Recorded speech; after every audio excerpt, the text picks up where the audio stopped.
reunidos em torno dos nossos pastores. Amados irmãos, salve Maria Imaculada. Bem-vindos a mais um Eclésia Santa, um programa que vai ao ar sempre às segundas-feiras, neste horário das 21 horas, onde meditamos sobre a Igreja, nossa Mãe, e sobre nós, os seus filhos. Santo, nós iremos a ti, Igreja Santa, Senhor do Senhor. Glória a ti, Igreja Santa, mocidade dos cristãos, e meus filhos hoje e sempre, vivam todos como irmãos. Que as almas dos fiéis defuntos, pela misericórdia de Deus, Descanse em paz. amados irmãos que nos acompanham nesta noite maravilhosa, Deus abençoe você e sua família, que esta noite nós possamos ter um bom repouso, um bom descanso, para iniciarmos nossos trabalhos da manhã com tranquilidade, sob a presença e o olhar dos anjos de Deus. Nós vamos fazer a nossa meditação hoje sobre um tema bonito no Catecismo, número 369, Homem e Mulher os criou. Eu coloquei essa foto aí no nosso visor. É uma foto do dia 29 de junho de 1959. Nessa foto aí somente a minha tia, a noiva menor, está viva. Mas é o casamento de duas irmãs, minha mãe, Dalva Maria, e a sua irmã Maria José, que ainda é viva e reside em Uruaçu. É uma foto antiga, essas fotos têm muito valor para nós. Aí tem os antigos que já se foram. E minha mãe e minha tia, muito bonitas, muito bem arrumadas. Isso é uma foto na roça. O casamento aconteceu na cidade, mas teve a recepção lá na fazenda do meu avô. E ali tiraram essa foto. Eu tenho muitas fotos de família graças a um tio já falecido, que era fotógrafo. Ele trabalhava com isso. Então eu tenho foto da minha infância, muitas fotos em razão dele, que tinha esse cuidado. A gente pode ver toda a simplicidade e a pobreza lá da roça, aqueles tempos tão difíceis que nem carro tinha. O povo andava, tudo era a cavalo de bicicleta. Mas é uma foto que, apesar de toda a simplicidade, ela tem um glamour, né? uma beleza que expressa a grandeza do matrimônio. E o matrimônio é algo indelével. Tudo que nós falarmos sobre a beleza do matrimônio ainda fica a dever a nossa linguagem para alcançar o verdadeiro sentido do matrimônio. Homem e mulher, Deus assim os fez e Deus assim os abençoou para, no amor, multiplicar a vida. O matrimônio não é uma vocação fácil, todos nós sabemos disso. João Paulo II, Papa missionário e defensor da família, que fez um trabalho gigantesco com os jovens e também com as famílias, ele exalta a beleza do matrimônio, mas não deixa de dizer que o matrimônio também é carregar a cruz. O matrimônio é também coroado com os espinhos dos desafios, das dificuldades, tanto na vida matrimonial como também na vida do cuidado com os filhos, as doenças, as dificuldades todas. Para nós cristãos, isso tem um corolário diferente, porque nós cristãos centramos a compreensão de tudo que acontece na nossa vida na cruz de Cristo. Quando a gente estava bolando esse estúdio aqui, eu quis colocar esse crucifixo bem atrás, para nos lembrar, o bom Jesus da Lapa, para recordar que realmente o que dá sentido à nossa vida e nos impulsiona a caminhar é o mistério da cruz. Então, no mistério do matrimônio, da criação que Deus realizou do homem e da mulher e quis que os dois se estabelecesse esse caminho tão maravilhoso, ele é um caminho também que transcorre paralelo ao Calvário, com as suas dificuldades, com as suas exigentes necessidades de superação. Então, nesse programa hoje eu quero louvar e honrar você, homem, você, mulher, que unidos por vontade de Deus, no amor, geram filhos para o céu. E creio que tanto você que me assiste e tantas outras pessoas que vão assistir depois esse nosso programa Eclésia Santa, sabe da importância da família na nossa vida. Nós temos que ser gratos aos nossos pais que nos geraram, que nos deram a vida.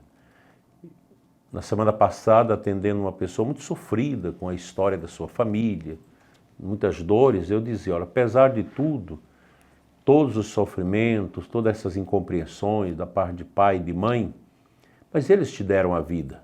Você teve essa oportunidade de vir ao mundo, de ter sido chamado por Deus à vida através daquele homem, daquela mulher que se uniram, que é o seu pai e a sua mãe.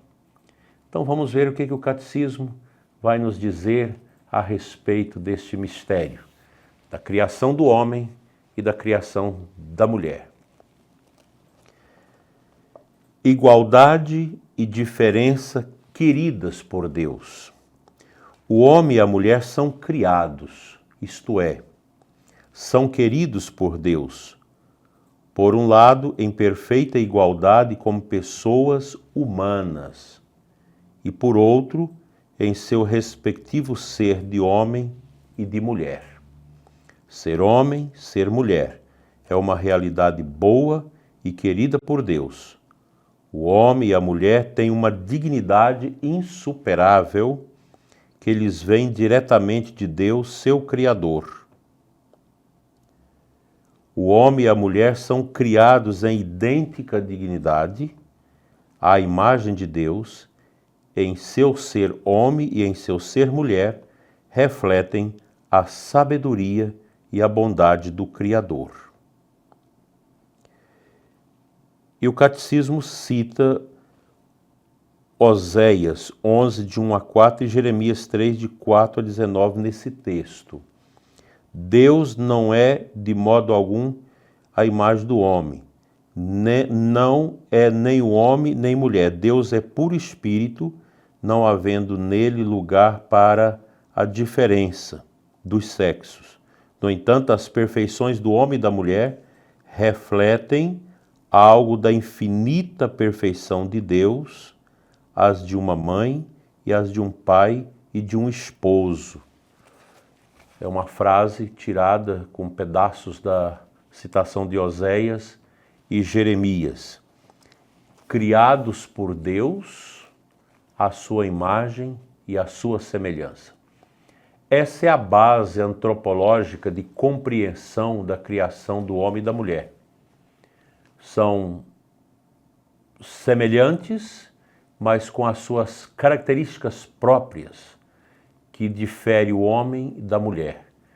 E na teologia nós vamos entender isso na visão da complementariedade, em que um complementa o outro. O homem e a mulher precisam um do outro para gerar, para participar nesse processo da criação divina. Nós colaboramos com a criação de Deus. E na vida nós temos esses estados de vida próprio, os casados, os celibatários, os consagrados. Mesmo um sacerdote, mesmo uma religiosa que vive o seu celibato com profundidade, que vive essa consagração, essa renúncia à vida matrimonial, não pode ser considerado como pessoa infértil, como pessoa sem esta vitalidade própria do matrimônio. Porque nós, como celibatários, nós também colaboramos com a assistência, com a oração pelas famílias. Um celibatário não deixa de ser fecundo, porque o exemplo, o testemunho, a ajuda, o trabalho de evangelização, tudo isso é importante. Nós temos pessoas solteiras que renunciaram ao casamento para cuidar dos pais, por exemplo. Aqui em Formosa, nossa diocese, eu já encontrei várias pessoas que renunciaram ao matrimônio para cuidar, para zelar dos seus pais. A pessoa que nos doou essas imagens aqui do nosso estúdio, Reginaldo conhece bem, uma irmã nossa, ela praticamente renunciou ao casamento para cuidar do pai e da mãe, que ela cuida até hoje, dos pais, idosos, doentes, vive a sua vida com alegria em favor dos seus pais. Isso é fecundidade. Isso também é sinal de vida, de vitalidade, de grandeza de alma que as pessoas possuem. Assim, meu prezado ouvinte, a gente contemplando esse mistério nosso da vida, a gente pode perceber que a vida é um dom maravilhoso. E também os desafios, as renúncias que nós temos que fazer, tudo está muito encadeado dentro desta realidade da beleza que é viver para Deus. Então o catecismo traz para nós esta beleza que revela a igualdade entre homem e mulher, mas também as suas diferenças. E a complementariedade que essas diferenças realizam através da união amorosa do esposo e da esposa. Um para o outro, uma unidade a dois. Então, as nossas religiosas que estão conosco, diáconos, a caminho do sacerdócio, os padres também que estão rezando aqui conosco, sabe disso, da importância que é a nossa consagração para viver também esta colaboração com a fecundidade do matrimônio, da união do homem e da mulher. Eu assisto o Encontro de Casais com Cristo no Brasil todo. E sempre a gente dá formação para os diretores espirituais, os sacerdotes. Você pega o documento do ECC, que rege todo o trabalho do ECC no Brasil, nas paróquias. Aqui nós temos uma centralidade neste documento na pessoa do diretor espiritual, que orienta, que conduz os casais. Ah, mas o padre não é casado.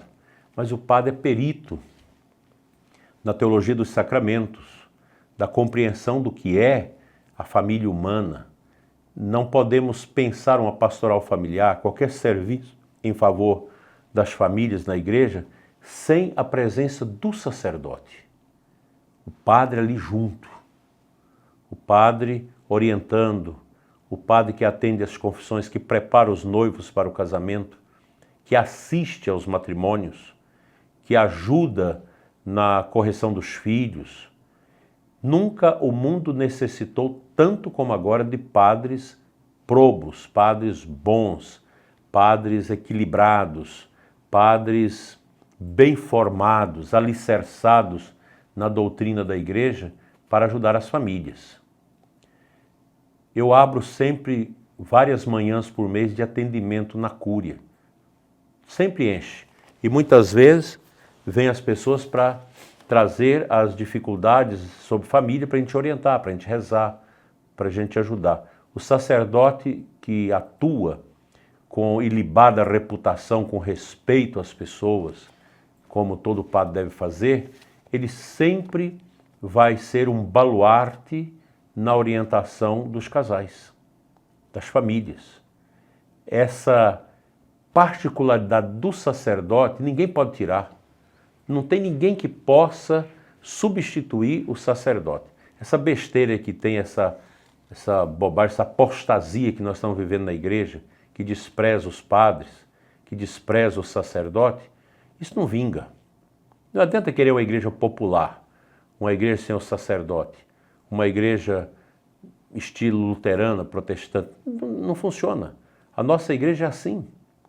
A nossa igreja, ela é centrada no altar, na Eucaristia. É aqui que essa realidade do homem e da mulher se fundamenta, se fortalece, se robustece no altar da Eucaristia. O principal foco da igreja é a Santa Eucaristia, que é a presença real de Jesus na nossa igreja. Do altar nós tiramos a seiva, que nutre as nossas inervaduras profundas do nosso espírito. Daí a importância do padre. Não existe missa sem padre. Não existe Eucaristia sem um sacerdócio. Essa bobagem de querer relativizar, de achar que não precisa de seminário, não precisa de formar padre, você elege uma pessoa para presidir a ceia, isso não é católico. E essa robustez do homem e da mulher, a firmeza do homem e da mulher, que gera a vida, que forma a família, isso necessita da Eucaristia, necessita da confissão, da direção espiritual. É impossível você pensar a Igreja de Cristo sem os seus sacerdotes valorosos, vigorosos, viris e fortes, para dar esse caminho, esta orientação, essa santificação aos nossos lares. No Encontro de Casais com Cristo, eu sempre digo para os casais e também para os diretores espirituais, a nossa vocação celibatária, ela se robustece nesse trabalho que nós fazemos com os casais, no atendimento. Então, o sacerdote que é celibatário, esposo de Cristo, ele tem na sua essência do seu ministério esse discernimento, essa capacidade, esse poder espiritual para ajudar o estado de vida matrimonial. Não adianta você pensar uma igreja sem o sacerdote. Não funciona. Não é a igreja de Cristo. Nosso Senhor quis que a sua igreja tivesse os sacerdotes para que homens, como homens consagrados, pudessem guiar a vida das pessoas, a vida da paróquia. Lamentavelmente, nós temos sacerdotes que não se preparam, que depois dá tantos problemas, tanta tristeza para as comunidades, para a igreja. É lamentável isso. Mas a grande maioria dos nossos sacerdotes, esmagadoramente, é composta de homens amorosos, que amam a igreja. E mais do que nunca nós precisamos rezar, estamos no ano vocacional, rezar para que tenhamos bons sacerdotes. Está havendo um declínio grande nas vocações no Brasil. E a culpa é de quem? A culpa é nossa, de sacerdotes que não estamos dando testemunho, que não estamos fazendo às vezes de Cristo, chamando os rapazes para o sacerdócio. Nós às vezes estamos negligenciando a formação sacerdotal, trazendo muitos elementos que não são próprios da formação para dentro dos nossos seminários. Os nossos seminaristas precisam ser forjados na bigorna de uma boa formação para serem homens maduros, conscientes, resolvidos, fortalecidos interiormente, para dar o bom testemunho do combate sacerdotal. O padre precisa ser, para ajudar as famílias, o homem e a mulher, a viver essa dignidade, ele precisa ser casto, pobre e obediente, como Cristo. E tem esse documento fantástico de São João Paulo II, Pastore Dabo Vobis, me parece que é uma exortação pós-sinodal, muito importante para a gente compreender o que deve ser a formação dos padres e como deve ser a vida do sacerdote, um homem segundo o coração de Deus. O padre é para ser um homem pobre, liberto, um homem que gasta sua vida em favor da cura do homem e da mulher. Repito, nunca o mundo necessitou tanto de sacerdotes como nos nossos tempos. Nós temos poucos padres. Precisamos de mais sacerdotes, porque o sacerdote ele é o pastor, o guia, o mestre. Ele é o juiz das consciências. Ele é o médico dos corpos e da alma do nosso povo, para não deixar fenecer esse dom maravilhoso que é a criação do homem e da mulher à imagem e semelhança de nosso Senhor Jesus Cristo. Como é importante isso. Como isso é formativo, como isso é relevante para a nossa sociedade tão complexa. A gente tem que entender que os tempos são difíceis, os cristãos estão diminuindo muito no mundo por causa da perseguição, da guerra cultural, de tudo isso, essa revolução cultural marxista contra a fé, contra a igreja, contra os valores ocidentais, contra a família, contra tudo isso. Querem desconstruir essa ideia de sobrenaturalidade da vida humana. Isso é muito grave. E a gente precisa velejar com os nossos filhos, com os nossos netos, para que eles não sejam decantados dessas realidades tão belas que são as graças que Deus nos concedeu de nos criar à sua imagem e à sua semelhança. Eu quero que você que reza conosco nesta noite tenha bem presente isso, a importância do meu ser como imagem e semelhança de Deus. Não vamos dar mais importância às coisas que passam. Isso aqui tudo passa, tudo passa. Nosso corpo passa, só não passa o amor que nós cultivamos em Deus de uns para com os outros. Essa é a grande vitória que nós temos.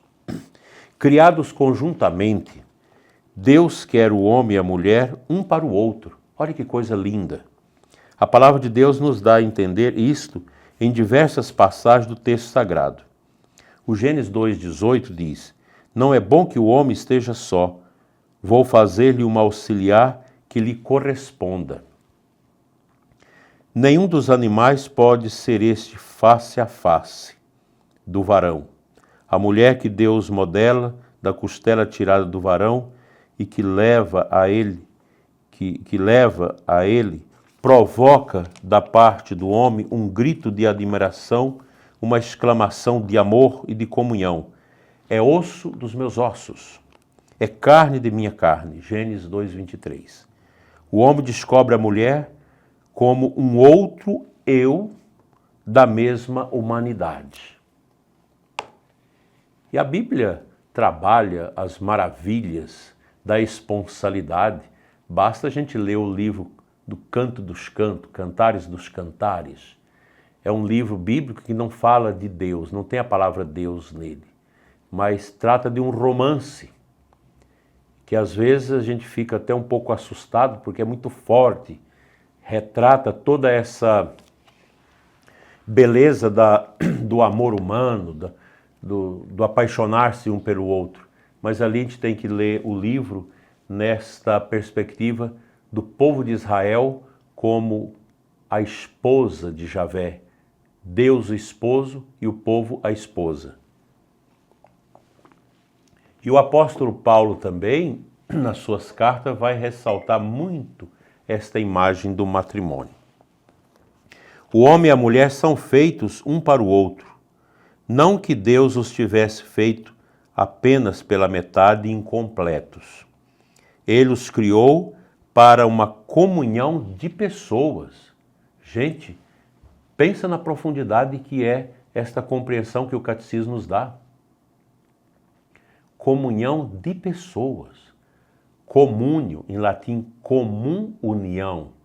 O matrimônio é isso, a unidade do esposo com a esposa retrata essa comunhão de pessoas, na qual cada um pode ser ajuda para o outro, por serem ao mesmo tempo iguais como pessoas, ossos de meus ossos, e complementares como masculino e feminino. É pena que muitos casais não compreendem isso. O matrimônio deve ser essa escola de comunhão. E para nós sacerdotes, a base familiar é fundamental, onde você recebe o testemunho da comum unidade do pai e da mãe. E passam para a gente essa realidade, esse amor bonito do pai e da mãe, que nos acrisola nesse caminho, nesse sentido de também ajudarmos a acontecer no mundo, na família, o mistério da comunhão e da unidade. Porque você vê uma paróquia, ela é um corpo, ela é um organismo, feito também de comunhão, de unidade entre as pessoas, entre os sacerdotes, os ministros, o diácono, os religiosos, os coordenadores, todos formam esse corpo. Isso é o reflexo já daquela igreja doméstica. Veja que São João Paulo II cunhou essa nomenclatura, a igreja doméstica, valorizando a família. A família é um lugar, é uma escola de amor, é uma escola de fé, de esperança e de caridade, que gera as pessoas para a unidade no corpo de Cristo. São realidades muito bonitas. Às vezes nós não percebemos isso por causa do pecado, por causa desta mentalidade horrorosa que o mundo vai colocando dentro de nós, a gente acaba não percebendo essa dificuldade de fazer acontecer essa profunda unidade no corpo de Cristo. A igreja vai vivendo essa unidade, esse crescente em Cristo, a partir desta vivência bonita que nós podemos testemunhar nas famílias. Gente, esse tema é apaixonante e ele deve estar muito presente nos nossos corações. Eu converso muito com os casais. A gente tem casais que vivem quase o céu já aqui na terra no seu matrimônio. Isso ajuda muito a gente a entender essas belezas que Deus preparou para nós, para a gente viver essa comunhão. E muitas histórias também bonitas que a gente tem de casais que viveram tão pouco tempo. Um foi chamado, às vezes, a Deus por uma doença, por um acidente, e às vezes a mãe que ficou com os filhos mantém aquela unidade com a memória do esposo falecido e vai desenhando no coração das crianças como que era o pai. Ela fala como que era o amor dela para com ele, como que o pai vivenciou a gravidez dos filhos, e as crianças crescem com o seu imaginário forjado por uma imagem tão abençoada, ou do pai ou da mãe que faleceu. O meu irmão mais novo, ele praticamente, eu creio que não lembra da minha mãe, mas ele sabe do valor que foi a mãe que o gerou e que faleceu quando ele tinha aí seus 2 anos e meio, 3 anos. Mas a gente atualiza, a gente mostra foto, a gente conversa. Então aquela imagem simbólica tão forte que foi aquela mãe, aquele pai que faleceu, continua dentro da gente. Isso dá vida. Por isso que a mãe deve sempre achar no pai dos seus filhos alguma coisa de positivo para falar para eles. E mesmo quando um pai ou uma mãe abandona os filhos, nós como sacerdotes devemos trabalhar esses filhos para que perdoem, para que veja nesse gesto da beleza de Deus a graça de poder ver a importância que foi a doação, a colaboração desse pai e desta mãe para que nós pudéssemos viver. No matrimônio, Deus os une de maneira que, formando uma só carne, Gênesis 2:24, possam transmitir a vida humana. Sede fecundos e multiplicai-vos, enchei a terra. Qual é a missão de uma mãe e de um pai? Povoar o céu com filhos. Os filhos são dons de Deus. Nenhum casal merece ter filhos. mas Deus concede os dons. Sempre eu tenho casais que me pedem oração de bênção para que possam gerar filhos. Às vezes não tem problema e os filhos não vêm, mas é um desejo. O casal, quando casa, precisa ter esse desejo dos filhos. Serei pai, serei mãe dos filhos que Deus me der. Aí por causa do feminismo e toda essa desconstrução da família, hoje você tem uma mentalidade tão horrível nas famílias que não querem ter filhos. Ah, filho dá trabalho. Mas a vida é isso. Na Europa, nós temos uma crise de natalidade horrível. Outro dia eu assisti a uma palestra da primeira-ministra lá da Itália, a Giorgia Meloni, inclusive na presença do Papa, um lugar grande com muitas crianças, para promover a natalidade, para exortar e convencer as famílias de terem filhos. Uma nação que os pais não geram, logo termina aquela nação, aquela população, porque por falta de filhos. Então os filhos são dádivas de Deus que vêm para os casais e a gente não pode ter os filhos como sendo um problema, um desafio. Não podemos ter essa compreensão. Ah, mas eu tenho um filho autista, eu tenho um filho com síndrome de Down, eu tenho um filho que tem uma doença rara.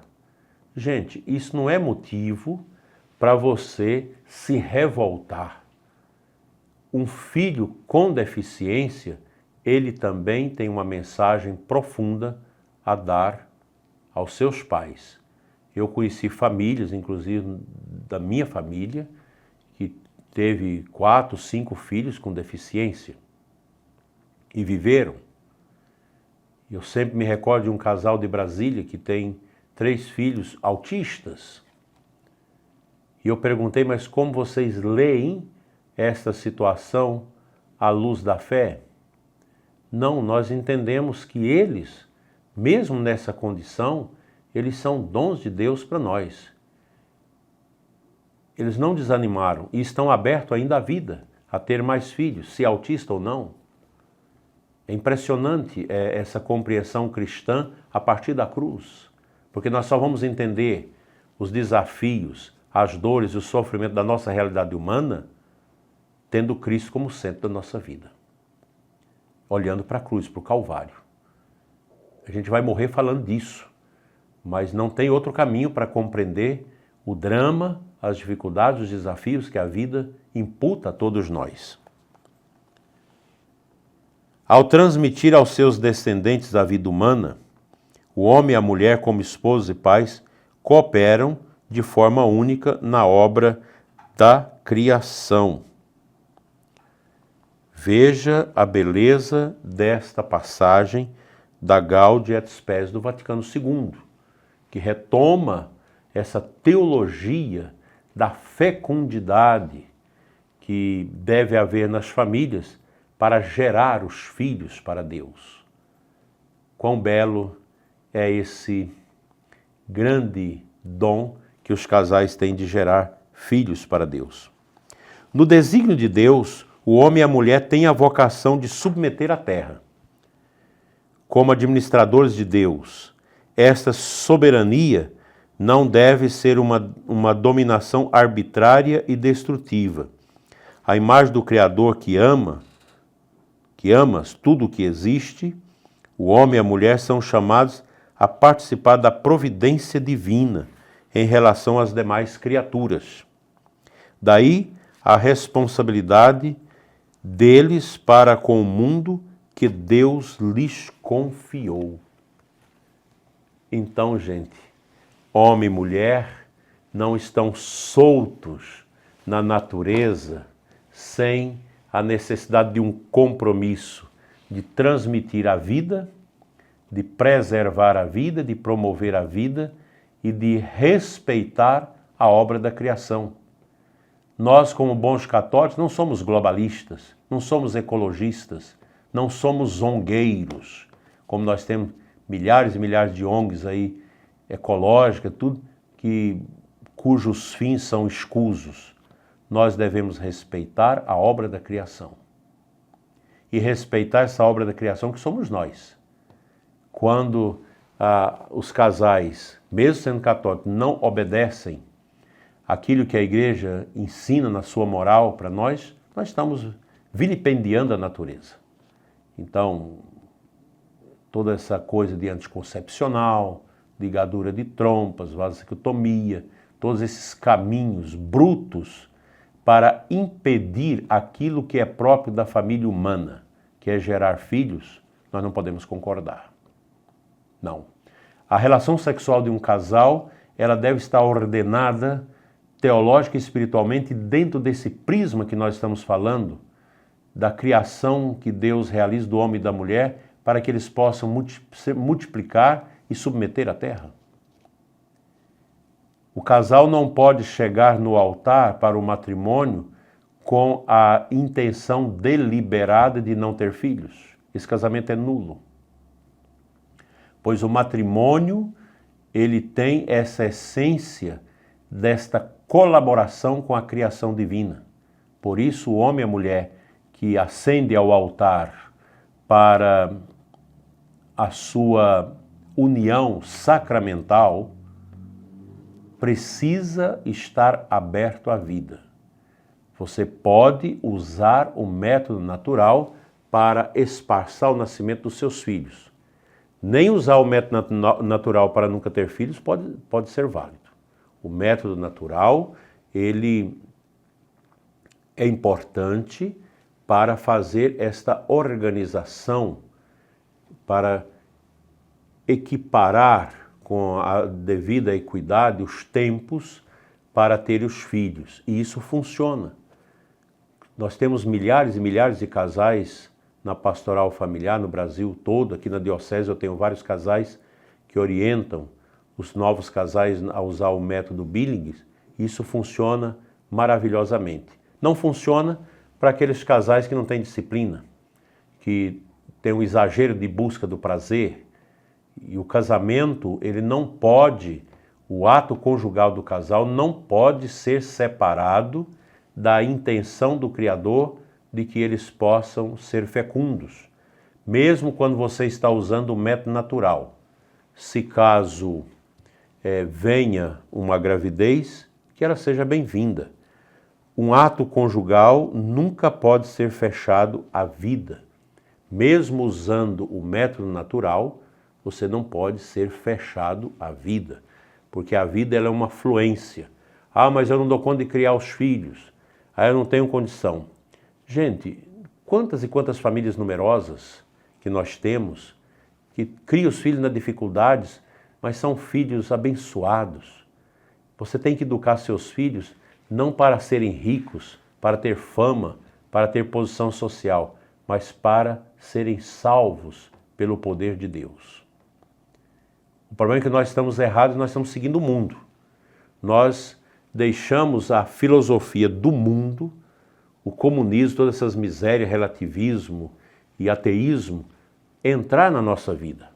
Um casal que não quer ter filhos, ele está contaminado pelo ateísmo, pelo relativismo, pelo hedonismo, por todas essas misérias. Você, esposa, você, esposo, são templos vivos do Espírito Santo.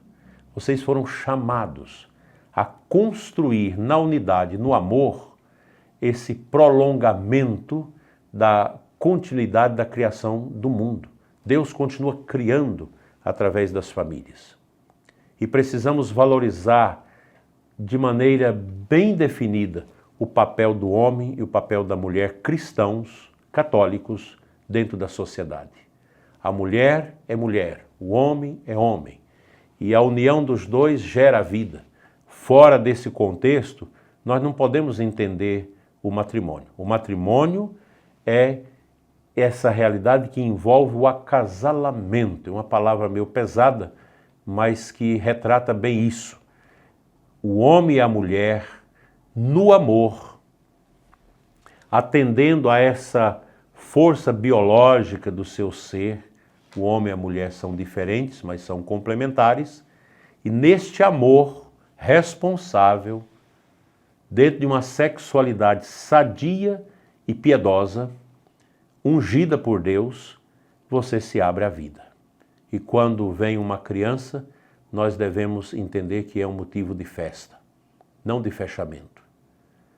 Ninguém pode desconsiderar, desmerecer uma gravidez. Aí é a questão da vida. Nós, como cristãos católicos, temos pavor dos abortistas. Eu me lembro uma vez de ter um deputado que ainda está inativa, eterno deputado, comunista, ateu, promotor do aborto. Eu neguei de pegar na mão desse senhor, porque eu fui dar uma bênção, ainda como padre, a uma agência bancária. Lá estava esse sujeito, que nos dias anteriores estava militando na Câmara para a aprovação do aborto. Eu me neguei a pegar na mão dele. É um assassino. Quem é abortista tem as suas mãos compuscadas pelo sangue dos inocentes. E nós católicos, nós cristãos, devemos ser duramente contra essa violência contra a vida. Seja no útero materno, seja os idosos com eutanásia e tudo mais. Nós precisamos entender que o curso da vida é assim. É um nascer, é um crescer, um declínio e a morte natural. Toda pessoa tem direito de viver a sua vida, seja uma pessoa saudável, seja uma pessoa com deficiência, e todos nós devemos empenhar ao máximo para colaborar para que as pessoas vivam a sua vida voltadas para Deus, direcionadas para Deus. E a dificuldade da vida, a gente encontra aquela graça especial para nos curar através dessa graça que vem da cruz de Cristo. Não fique pensando que o seu matrimônio é uma coisa triste, é um peso, que a sua família é um peso. Vamos tirar isso do nosso coração. Vamos limpar de dentro de nós o feminismo, que quer dar à mulher uma dignidade que não é a dela, de ser igual ao homem, de fazer o que o homem faz. Não vamos aceitar que essa mentalidade parca, pagã e miserável destrua também os nossos sentimentos de homem, nos colocando como seres desprezíveis. Não vamos aceitar a ideologia de gênero, porque ela desconstrói, desconfigura a imagem e semelhança que Deus criou cada um de nós. Essas pautas identitárias, ativistas, relativistas, medonhas, não devem fazer parte nem do nosso imaginário. Nós precisamos encetar com os nossos filhos uma educação firme e complementar. Muitas famílias fazem o homeschool para poder blindar os seus filhos dessas ideologias que desconstrói a pessoa humana. Mas nem todo mundo tem condição de fazer isso. Então você, mãe, você é mestra. Você fica ali olhando, observando os seus filhos. Brigue por eles. Brigue na escola que desconsidera esses valores. Fale, não cale, mesmo se a escola seja católica, porque hoje as escolas católicas também estão contaminadas. Vigie sobre os seus filhos.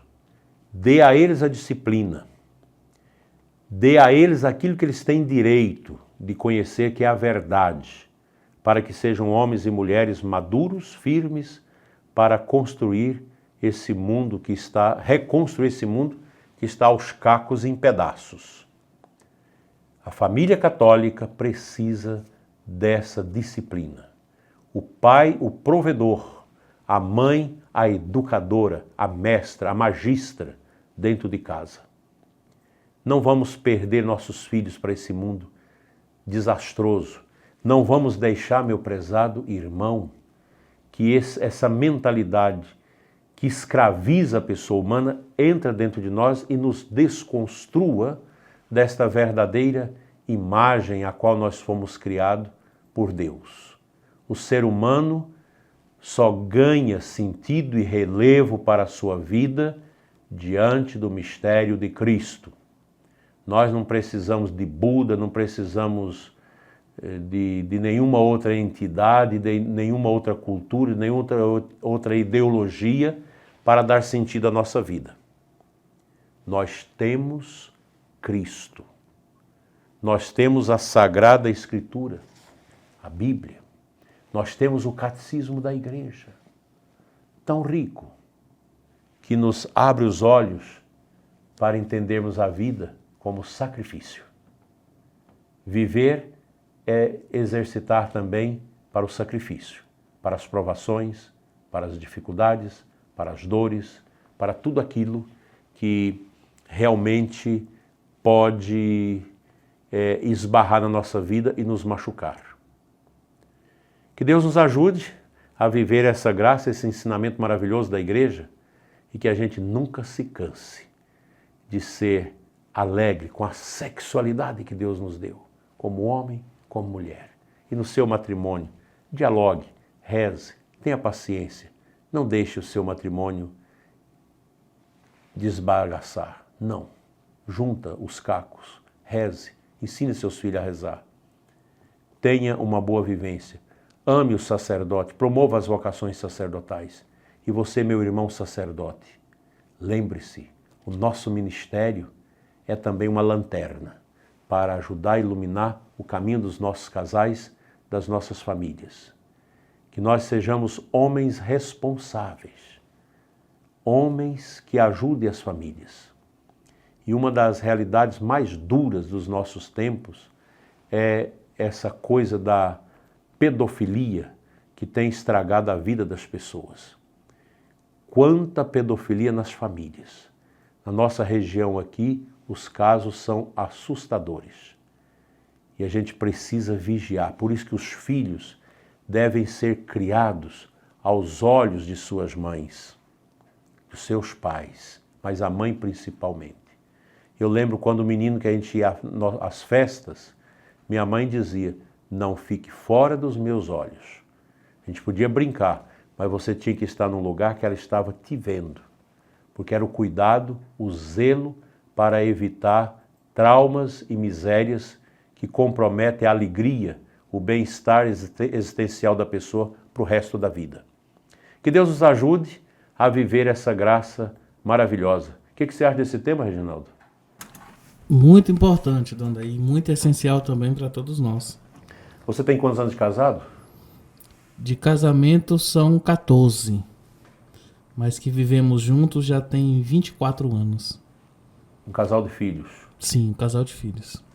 Essa reflexão te ajuda? Demais, muito mesmo. E creio que não só para mim, Dona, mas também para os meus, né? Exato.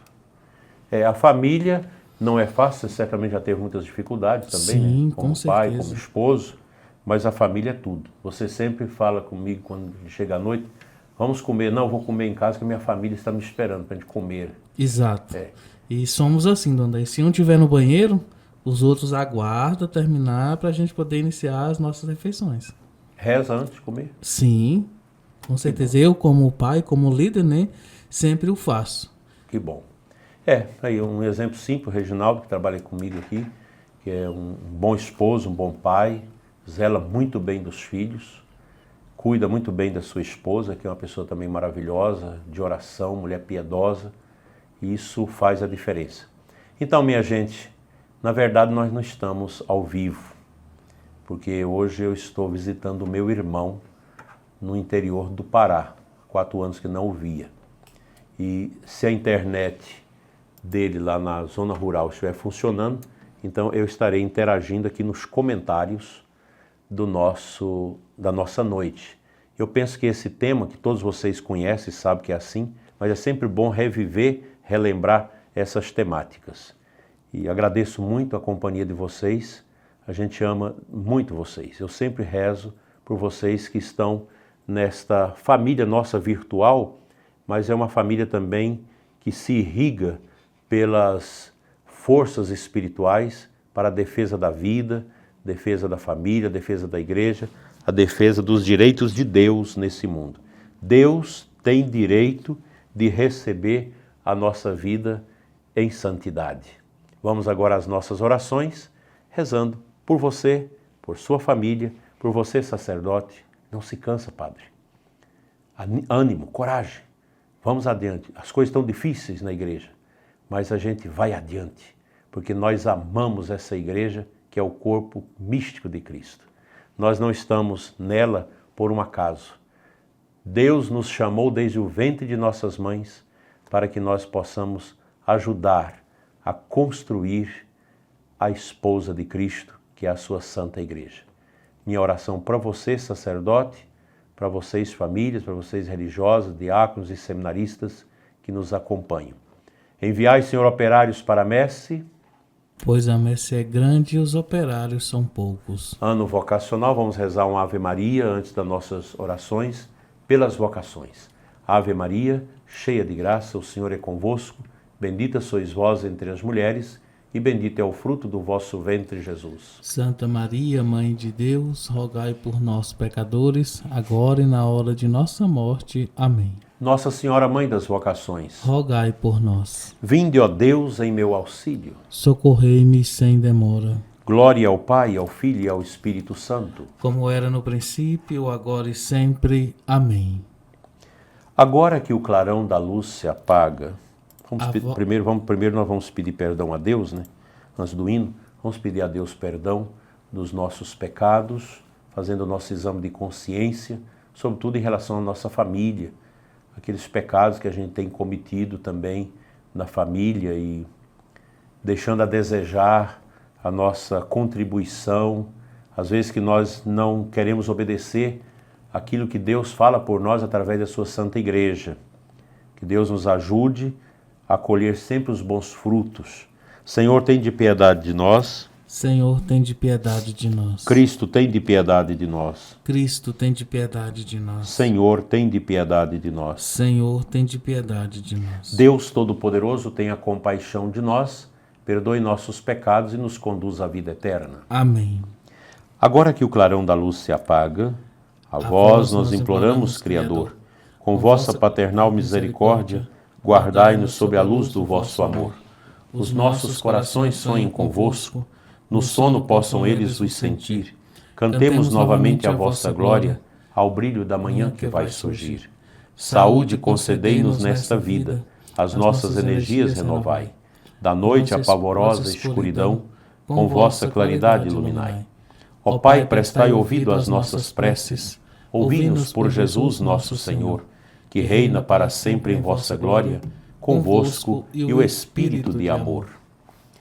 Mergulhemos na beleza do Salmo 85, a oração do pobre nas dificuldades. Ó Senhor, sois clemente e fiel, sois amor, paciência e perdão. Inclinai ao Senhor vosso ouvido, escutai, pois sou pobre e infeliz, protegei-me que sou vosso amigo, e salvai vosso servo, meu Deus, que espera e confia em vós. Piedade de mim, ó Senhor, porque clamo por vós todo dia. Animai e alegrai vosso servo, pois a vós eu elevo a minha alma. Ó Senhor, vós sois bom e clemente, sois perdão para quem vos invoca. Escutai, ó Senhor, minha prece, o lamento da minha oração. No meu dia de angústia eu vos chamo, porque sei que me haveis de escutar. Não existe entre os deuses nenhum que convosco se possa igualar. Não existe outra obra no mundo comparável às vossas, Senhor. As nações que criastes virão adorar e louvar o vosso nome. Sois tão grande e fazeis maravilhas, vós somente sois Deus e Senhor. Ensinai-me os vossos caminhos e na vossa verdade andarei. Meu coração orientai para vós, que respeite, Senhor, vosso nome. Dou-vos graça com toda a minha alma, sem cessar louvarei vosso nome. Vosso amor para mim foi imenso, retirai-me do abismo da morte. Contra mim se levantam soberbos e malvados me querem matar. Não vos levam em conta, Senhor. Vós, porém, sois clemente e fiel, sois amor, paciência e perdão. Tende pena e olhai para mim, confirmai com vigor vosso servo, de vossa serva, o Filho salvai. Concedei-me o sinal que me prove a verdade do vosso amor. O inimigo humilhado verá que me destes ajuda e consolo. Glória ao Pai, ao Filho e ao Espírito Santo. como era no princípio, agora e sempre. Amém. Ó Senhor, sois clemente e fiel, sois amor, paciência e perdão. Leitura breve de 1 Tessalonicenses 5, versículos 9 a 10. Deus não nos destinou para a ira, mas para alcançarmos a salvação por meio de nosso Senhor Jesus Cristo. Ele morreu por nós para que, quer vigiando nesta vida, quer adormecido na morte, alcancemos a vida junto dele. Senhor, em vossas mãos eu entrego o meu espírito. Senhor, em vossas mãos eu entrego o meu espírito. Vós sois o Deus fiel que salvastes vosso povo. Eu entrego o meu espírito. Glória ao Pai, ao Filho e ao Espírito Santo. Senhor, em vossas mãos eu entrego o meu espírito. Cântico de Simeão, Cristo luz das nações. Salvai-nos, Senhor, quando velamos. Guardai-nos também quando dormimos. Nossa mente vigie com o Cristo. Nosso corpo repousa em sua paz. Deixai agora vosso servo ir em paz, conforme prometestes, ó Senhor. Pois meus olhos viram vossa salvação, que preparastes ante a face das nações. Uma luz que brilhará para os gentios, e para a glória de Israel, o vosso povo. Glória ao Pai, ao Filho e ao Espírito Santo. Como era no princípio, agora e sempre. Amém. Salvai-nos, Senhor, quando velamos. Guardai-nos também quando dormimos. Nossa mente vigie com Cristo. Nosso corpo repousa em sua paz. Oremos. Concedei, Senhor, aos nossos corpos um sono restaurador e fazei germinar para a messe eterna as sementes do reino, que hoje lançamos com nosso trabalho. Por Cristo nosso Senhor. Amém. Vamos encerrar pedindo a Deus que nos abençoe. Também os sacerdotes que estão conosco, os diáconos, também podem pedir essa bênção para o povo. O Senhor esteja convosco. Ele está no meio de nós. Pela intercessão da Mãe de Deus, a Senhora e Nossa Mãe Imaculada, São José, abençoe-vos Deus Todo-Poderoso, Pai, Filho e Espírito Santo. Amém. Amém. O Senhor Todo-Poderoso nos conceda uma noite tranquila e no fim da vida uma morte santa. Amém. Saudemos a Mãe de Deus. Ó Mãe do Redentor, do céu à porta, Ao povo que caiu, socorre, exorta, pois busca levantar-se virgem pura, nascendo o Criador da criatura. Tem piedade de nós e ouve suave o anjo te saudando com seu ave. Louvado seja o nosso Senhor Jesus Cristo. Para sempre seja louvado. Que Deus abençoe a sua noite, todos tenham muita paz. O programa Oração da Manhã será postado à meia-noite aqui no nosso canal. Gostaria que você pudesse se inscrever, se ele não se inscreveu no nosso canal do YouTube, do Adair José Guimarães. É bom também, Dona Daí, aquelas pessoas que já se inscreveram, conferir para ver se continua inscrito. Porque temos relato de algumas pessoas que, de repente, não está mais inscrito no canal. Às vezes a pessoa sai até sem ver, né? Então, muito obrigado, gente. Deus abençoe a todos. Fiquem na paz.